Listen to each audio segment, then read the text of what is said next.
జానపద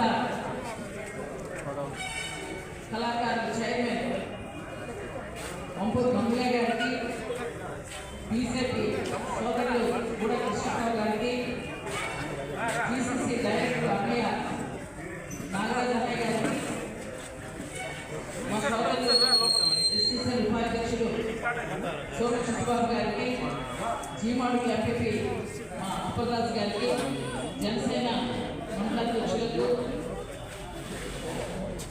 వేదిక మీద ఉన్నటువంటి మా మహిళామణులు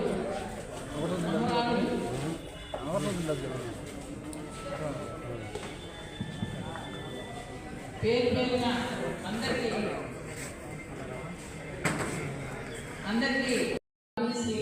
ప్రధానమంత్రి సార్ వారు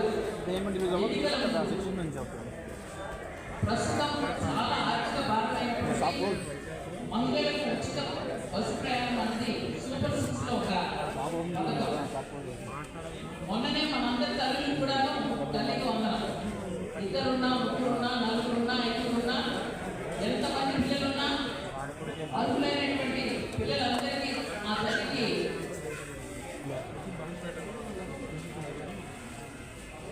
ఆ సంక్షేమ పథకాన్ని అందించడం జరిగింది.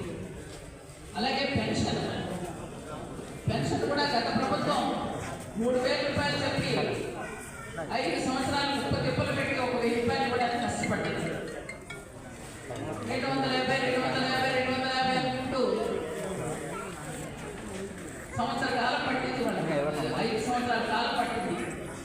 కానీ మన కూటమి ప్రభుత్వం వచ్చిన వెంటనే ఏదైతే 4,000, 6,000, 15,000 ఇస్తామని మాటించారో గెలిచిన వెంటనే జూలై మొట్టమొదటి తారీఖునే ఆ ముందు నెల 1,000 రూపాయలతో కలుపుకొని ఇచ్చినటువంటి ఘనత మా కూటమి ప్రభుత్వం. ఆ తర్వాత మహిళలకు ఉచిత గ్యాస్ సిలిండర్లు పంపిణీ దీపం 2లో ఇవన్నీ పథకాలన్నింటినీ చూస్తే చాలా ఆర్థిక బాధ అయినప్పటికీ మాట ఇచ్చారు, మాట నిలబెట్టుకోవాలి. మా అక్క చెల్లెమ్మలకు ఏదైతే వారికి ఇచ్చినటువంటి మాట నిలబెట్టుకుంటే వాళ్ళ ఆశీర్వాదాలు వచ్చి మరలా ఖచ్చితంగా కూటమి ప్రభుత్వాన్ని ఆదరిస్తారు.